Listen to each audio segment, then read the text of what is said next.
दोस्तों, इस साल 14 फरवरी को दो बड़ी चीजें हुई। एक तरफ मार्वल स्टूडियोज ने captain America brave new world release कर दी और दूसरी तरफ हमारे इंडियन सिनेमा ने भी एक दमदार फिल्म दी, छावा। तो जैसा कि आपको बता दूं, ये कोई आम फिल्म नहीं है। ये कहानी है इतिहास के सबसे बहादुर योद्धाओं में से एक छत्रपति शिवाजी महाराज के बेटे संभाजी महाराज की। इस फिल्म में एक्टर्स की परफॉर्मेंस ऐसा है कि लगेगा कि आप असली इतिहास जी रहे हो। फाइट एंड एक्शन सीन्स इतना जबरदस्त है कि देखने के बाद आप जोश से भर जाओगे। मैं तो यही कहूंगा कि अगर मौका मिले तो इसे थिएटर में जरूर देखिए, लेकिन जो लोग इसे थिएटर में नहीं देख पा रहे हैं उनके लिए चिंता करने की कोई बात नहीं। इस वीडियो में मैं पूरी स्टोरी को डिटेल में एक्सप्लेन करने वाला हूं, ताकि आप घर बैठे इसका आनंद ले सके। तो दोस्तों, वीडियो को लाइक ठोक देना और कमेंट में लिखना जय संभाजी, और हाँ, चैनल को सब्सक्राइब करके बेल आइकन ऑल पर सेट कर देना, ताकि ऐसी धमाकेदार वीडियो सबसे पहले आपको मिले। अब बिना टाइम वेस्ट किए शुरू करते हैं आज की कहानी।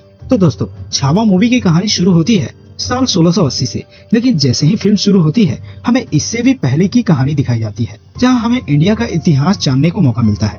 16वीं सदी तक इंडिया के ज्यादातर हिस्सों पर भारतीय राज करते थे, लेकिन फिर बाबर आया और उसने पहली बार भारत पे कब्जा कर लिया। यहीं से मुगल साम्राज्य की शुरुआत हुई और फिर आगे चलकर मुगल बादशाहों ने देश पर राज किया। इनमें से ज्यादातर बादशाह बेहद क्रूर थे और लोगों पर जुल्म ढाते थे, लेकिन जब बात औरंगजेब की आती है तो वह इन सब में सबसे बेरहम था। उसने भारत के लोगों को बहुत सताया, लेकिन तभी इतिहास में एंट्री होती है एक वीर योद्धा छत्रपति शिवाजी महाराज की। इनका असली नाम था शिवाजी भोसले, जो मराठा साम्राज्य के संस्थापक थे। वे राजा बने तो उन्हें छत्रपति शिवाजी महाराज कहा गया। उनकी सोच औरंगजेब से बिल्कुल अलग थी। जहां औरंगजेब सत्ता के लिए लोगों को गुलाम बनाना चाहता था, वहीं शिवाजी महाराज स्वराज यानी एक ऐसा शासन चाहते थे जहां हर इंसान को बराबरी का अधिकार मिले और हाँ, वो अपनी जिंदगी के फैसले खुद ले सके। इसी सोच के साथ उन्होंने मराठा साम्राज्य को बहुत बड़ा कर दिया। औरंगजेब ने शिवाजी महाराज को हराने के लिए कई चालें चली, लेकिन हर बार शिवाजी महाराज ने उसे हरा दिया।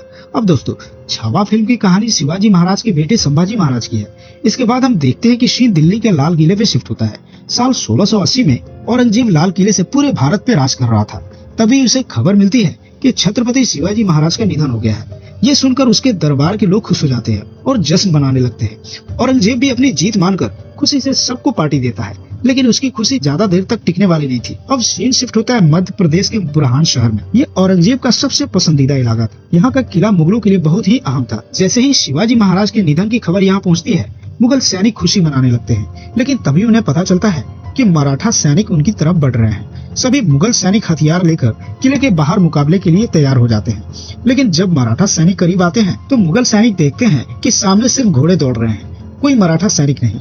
दरअसल मराठाओं ने एक चालाकी से प्लान किया था ताकि मुगलों का ध्यान घोड़ों पर जाए और इतने में मराठा सैनिक दूसरी तरफ से किले में घुस जाए। जैसे ही वे अंदर घुसते हैं, अचानक हमला बोल देते हैं और देखते ही देखते जंग शुरू हो जाती है। इसी दौरान सीन में एंट्री होती है असली छावा की, यानी संभाजी महाराज की। जैसा कि आप सभी जानते हैं कि फिल्म में विक्की कौशल ने संभाजी महाराज का किरदार निभाया है। अब यहाँ पे जबरदस्त एक्शन देखने को मिलता है। संभाजी महाराज अपने कुछ सैनिकों के साथ मिलकर मुगल सेना को धावा बोलते हैं और देखते ही देखते मुगलों को धूल चटा देते हैं। लेकिन तभी मुगलों का लीडर एक चाल चलता है और संभाजी महाराज को तहखाने में गिरा देता है। वहाँ उनका सामना एक शेर से होता है। शेर गुस्से में संभाजी महाराज पे हमला करता है, लेकिन यहाँ हमें उनकी ताकत और वीरता देखने को मिलती है।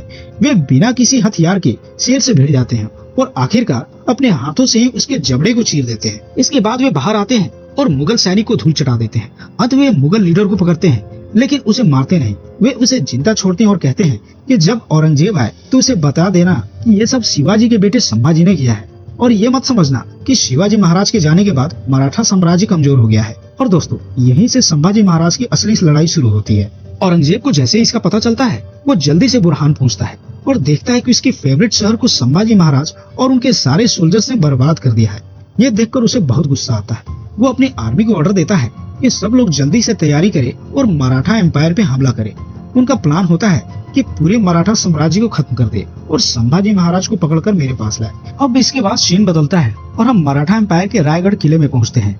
यहाँ संभाजी महाराज अपने सैनिकों के साथ लौटते हैं। रायगढ़ किले में हम कई अहम लोगों से मिलते हैं। सबसे पहले तो हम संभाजी महाराज की पत्नी यशुबाई से मिलते हैं, जिसका किरदार रश्मिका मंडाना ने निभाई है। फिर उनकी सौतेली माँ श्वेराबाई, उनका बेटा राजा राम भी होते हैं, जो संभाजी का छोटा भाई है। इसके अलावा मराठा आर्मी के चीफ सेनापति और संभाजी के दोस्त कवि कलश भी होते हैं। शिवाजी महाराज की मौत के बाद मराठा साम्राज्य के लोग दुखी होते हैं, लेकिन साथ ही संभाजी के राजा बनने की खुशी भी होती है। फिर हम देखते हैं कि रायगढ़ किले में संभाजी का राज्याभिषेक होता है और वो मराठा साम्राज्य की एक नए छत्रपति बनते हैं। हालांकि उनकी सौतेली माँ सोयराबाई खुश नहीं होती, क्योंकि वो चाहती है कि उनका बेटा राजा राम राजा बने। इसलिए सोयराबाई और उनके 5 मंत्री मिलकर संभाजी को मारने का एक प्लान बनाते हैं। इसी बीच हम देखते हैं कि संभाजी के साले यानी उनकी पत्नी के भाई उनसे मिलने आते हैं।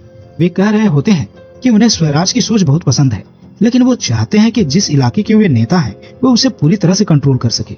लेकिन संभाजी इसे नकार देते हैं, क्योंकि अगर ऐसा होता है तो बाकी लोग भी वही मांग करेंगे और वह स्वराज का सपना कभी पूरा नहीं हो पाएगा। अब दूसरी तरफ हम औरंगजेब को देखते हैं, जो जानता है कि उसका बेटा अकबर उसे धोखा दे सकता है। अकबर चाहता है कि वो औरंगजेब को मारकर मुगल साम्राज्य का नया राजा बने। जब औरंगजेब को इस बारे में पता चलता है तो वो अकबर की जान खतरे में आ जाती है। अब वो भागकर मराठा साम्राज्य के पास पहुंच जाता है। वहां जाकर वो संभाजी से मिलता है और वो दोनों को अपनी योजना बताता है कि कैसे वो औरंगजेब को खत्म कर सकते हैं। तो दोस्तों, संभाजी ने साफ साफ कह दिया कि अकबर का साथ नहीं देंगे, और संभाजी ने कहा कि मराठा कभी मुगलों का साथ नहीं देते, क्योंकि कोई भी मुगल भरोसे के काबिल नहीं होते। इसके बाद संभाजी वहां से जाने लगते हैं, लेकिन तभी अकबर उन्हें एक पेपर दिखाता है और कहता है कि ये पढ़िए महाराज। संभाजी जब उस पेपर को पढ़ते हैं तो उन्हें पता चलता है कि वो पेपर उनकी सौतेली माँ सोयराबाई ने लिखा था। इसमें लिखा था कि अकबर संभाजी को मारने में सोयराबाई की मदद करे, और अगर अकबर ऐसा कर देता है तो उसके बाद सोयराबाई अपने बेटे राजा राम को मुगल साम्राज्य का नया राजा बना देंगी और अकबर को जितना भी हिस्सा चाहिए होगा खुशी खुशी दे देंगी। ये सब पढ़कर संभाजी को बहुत बड़ा झटका लगता है। हालांकि अब अकबर ने उन्हें सच बता दिया था तो संभाजी उसे गलत नहीं कर सकते थे, लेकिन उन्होंने अकबर से वादा किया और संभाजी ने कहा कि अगर अकबर कभी भी औरंगजेब के हाथों फंसा तो उसे बचाएगा, और जब तक वो मराठा साम्राज्य की जमीन पे खड़ा है तब तक औरंगजेब उसका कुछ नहीं बिगाड़ सकता। इसके बाद संभाजी जल्दी से रायगढ़ वापस आते हैं और उन 5 लोगों को पकड़कर हुक्म देते हैं कि जो सोयराबाई के कहने पे उसे मारने का प्लान बना रहे। संभाजी उन 5 को हाथी से कुचलवाकर मार देते हैं, क्योंकि ये बहुत बड़ा गुनाह था। सोयराबाई के साथ कुछ नहीं करते और नहीं कहते, क्योंकि वो उनकी सौतेली माँ थी और संभाजी उनसे बहुत प्यार करते थे। लेकिन जब सोयराबाई अपने कमरे में सो रही थी तो संभाजी उनके पास जाते हैं और उनका पैर छूते हैं और प्रार्थना करते हैं कि भगवान उनकी सारी इच्छाओं को पूरा करे। फिर हम देखते हैं कि औरंगजेब ने मराठा एम्पायर पे हमला करने के लिए अपनी लाखों की आर्मी भेज दी। मुगल सोल्जर्स मराठा एम्पायर के गांव में घुसकर सब कुछ तबाह करने लगते हैं। वो मर्दों, औरतों और बच्चों तक को भी नहीं छोड़ते और घरों को लूटकर आग लगा देते हैं।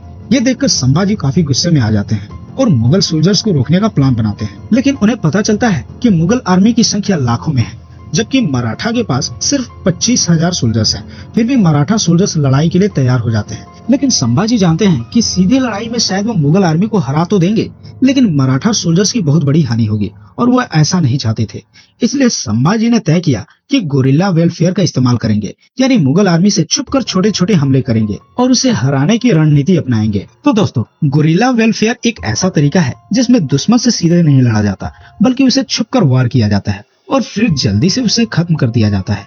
और यह तरीका भारत में सबसे पहले शिवाजी महाराज ने अपनाया था। इसलिए मराठा एम्पायर के सोल्जर्स गोरिल्ला वेलफेयर में माहिर थे। जब संभाजी ने यह तय किया कि अब इसी तरीके मुगल सोल्जर्स को हराना है, तो मराठा सोल्जर्स ने मिलकर मुगल सोल्जर्स को घेर कर मारना शुरू कर दिया। अगर मुगल सोल्जर्स जंगल में होते तो मराठा उनका पीछा करते हुए उन्हें मार डालते। अगर वो पहाड़ों में होते तो मराठा वहीं उन्हें छुपकर उनका काम तमाम कर देते। इस तरह से लड़ते हुए देखते देखते 8 साल बीत गए। औरंगजेब को समझ में आया कि उसकी आर्मी धीरे धीरे कम हो रही है और उसके खजाने की भी हालत खराब हो रही है, क्योंकि युद्ध में काफी पैसे खर्च हो रहे थे। लेकिन तभी एक अजीब हुआ जब संभाजी के 2 साले औरंगजेब के पास पहुंचे। उन्होंने औरंगजेब से कहा कि वो संभाजी को मारने में उसकी मदद करना चाहते हैं। बदले में वो चाहते हैं कि मराठा एम्पायर में जो क्षेत्र वो नियंत्रित करते हैं उसे औरंगजेब हमेशा के लिए उन्हें दे दे, ताकि वो लोग अपनी शर्तों पर उस इलाके को चला सके। औरंगजेब उनका प्रस्ताव स्वीकार कर लेता है और उनकी डील डन हो जाती है। दूसरी ओर मराठा एम्पायर के सोल्जर्स लगातार युद्ध जीत रहे थे और इस वजह से मुगल एम्पायर धीरे धीरे कमजोर होता जा रहा था। फिर संभाजी ने एक मीटिंग बुलाई जिसमें सारे मराठा एम्पायर के लीडर्स और वॉरियर्स को बुलाया गया। ये मीटिंग संगमेश्वर में रखी गई ताकि संभाजी और उसके सोल्जर्स मिलकर आगे की रणनीति बना सके और एक साथ मुगल एम्पायर पे हमला कर सके।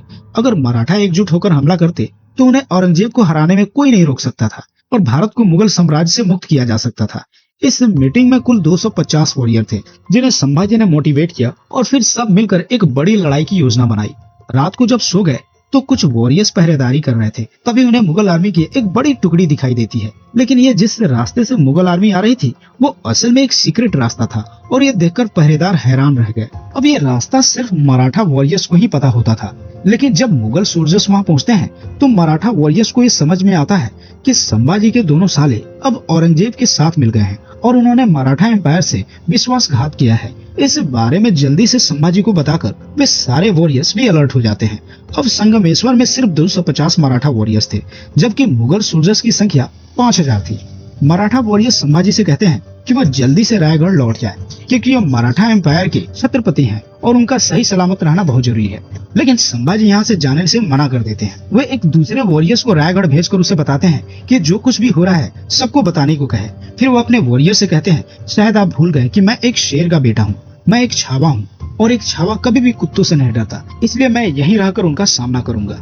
अब संभाजी की बात सुनकर सारे वॉरियर्स जोश से भर जाते हैं। वो संभाजी के साथ मिलकर लड़ने के लिए तैयार हो जाते हैं। फिर अचानक मुगल सोल्जर्स का अटैक हो जाता है। मुगल सोल्जर्स जल्दी जल्दी संगमेश्वर में घुसने लगते हैं और दोनों तरफ की आर्मी एक दूसरे से भिड़ने लगती है। लेकिन चूंकि मुगल सोल्जर्स की संख्या बहुत ज्यादा थी और मराठा वॉरियर्स सिर्फ 250 थे, तो इस लड़ाई में धीरे धीरे मराठा वॉरियर्स की हानि हो रही। कई घंटों तक लड़ाई चली, लेकिन अंत में मराठा वॉरियर्स खत्म हो जाते हैं और बस संभाजी और उनका दोस्त बचते हैं।